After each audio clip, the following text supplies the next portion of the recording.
감정이란 게 가끔은 나를 완전히 무너뜨리기도 하고 어떨 때는 또 나를 다시 회복시켜주기도 해요.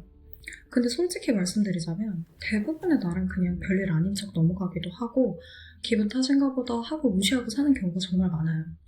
근데 그렇게 계속 넘기다 보면 내가 왜 이렇게까지 예민한지, 내가 정확히 무엇 때문에 기분이 안 좋은지조차 헷갈려지고 더 나아가서는 나는 어떤 유형의 사람인지까지 혼란스러워지기 시작해요.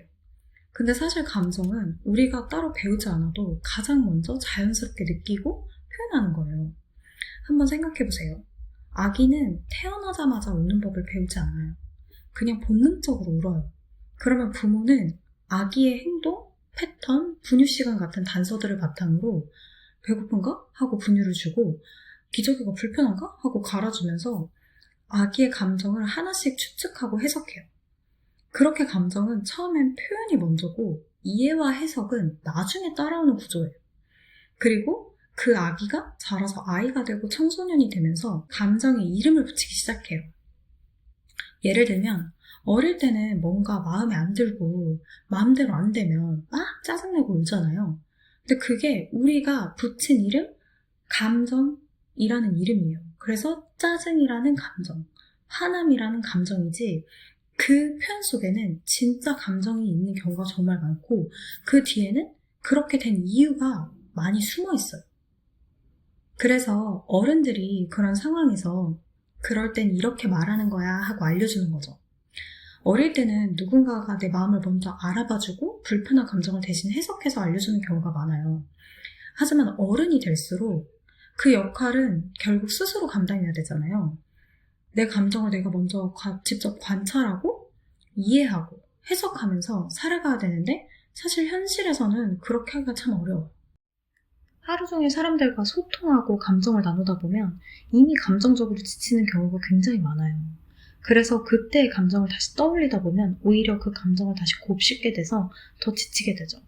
그렇게 감정에 지친 날들이 이어지다 보면 어느 순간부터 번아웃이 찾아오고 무기력함 속에서 정말 이렇게 살아도 되는 걸까? 괜찮은 걸까? 하는 생각이 들 때가 있어요.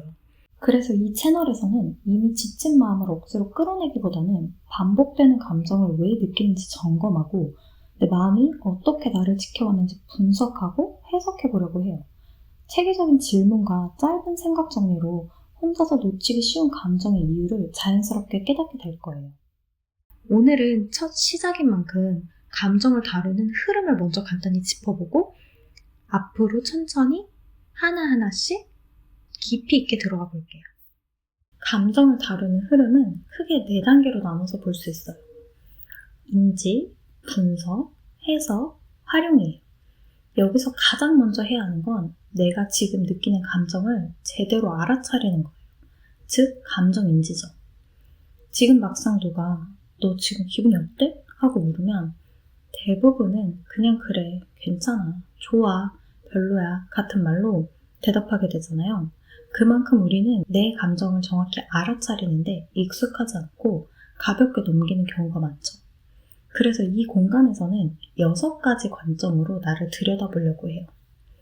각각 다른 관점을 조금 더 자세히 설명드리자면 첫째는 감정 인지 속도예요. 내가 어떤 감정을 얼마나 빨리 눈치채는 사람인지부터 살펴볼 거예요. 두 번째는 감정 표현 방식이에요.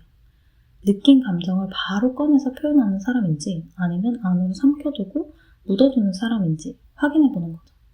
그 다음은 나의 감정 패턴이에요. 내가 자주 느끼는 감정은 뭔지, 나는 어떤 상황에서 비슷한 감정을 자주 반복해서 느끼는지 알아볼 거예요. 넷째는 감정의 강도와 지속력이에요. 하나의 감정을 얼마나 강하게 느끼는지, 또 얼마나 오래 마음에 가지고 있는지 알아보고 그 다음에는 감정에 따른 반응을 추적해 볼 거예요. 한 감정이 올라올 때 내가 주로 어떤 반응을 보이는지 기록하면서 내 감정 흐름의 구조를 조금씩 살펴볼 거예요. 마지막은 구조 이해예요.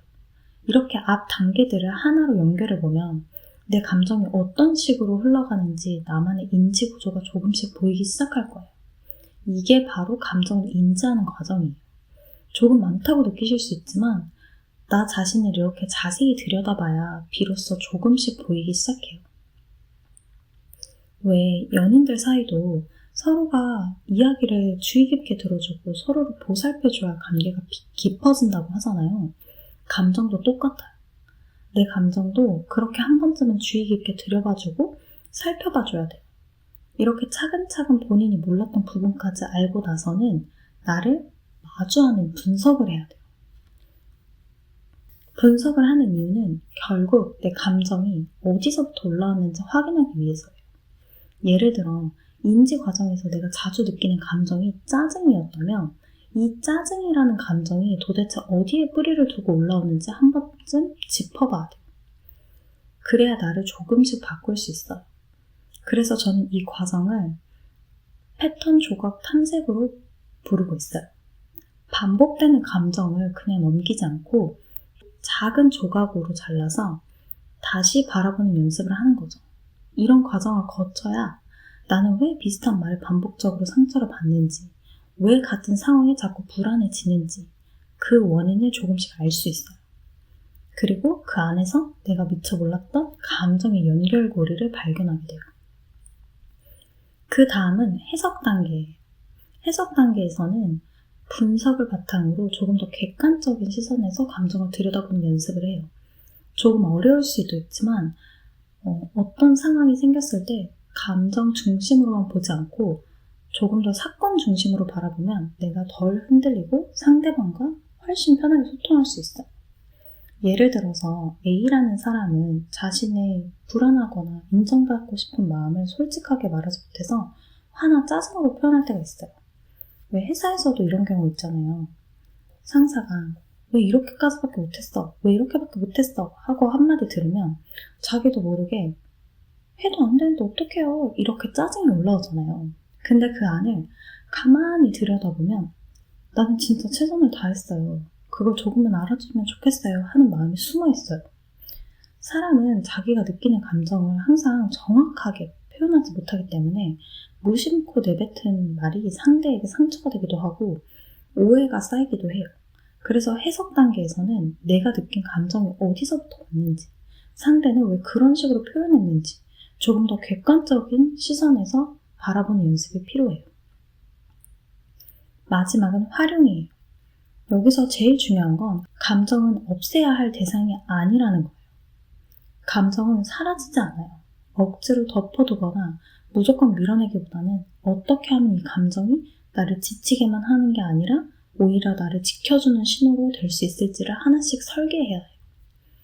예를 들어 내가 자주 불안을 느낀다면 불안은 나한테 뭘 알려주는 건지, 어떻게 하면 이 불안이 더 큰 두려움으로 번지지 않고 이제 좀 멈춰야겠다 하는 신호로만 머물 수 있는지, 이런 식으로 나의 감정과 공존하면서 나를 지키는 방법을 하나씩 만들어갈 거예요.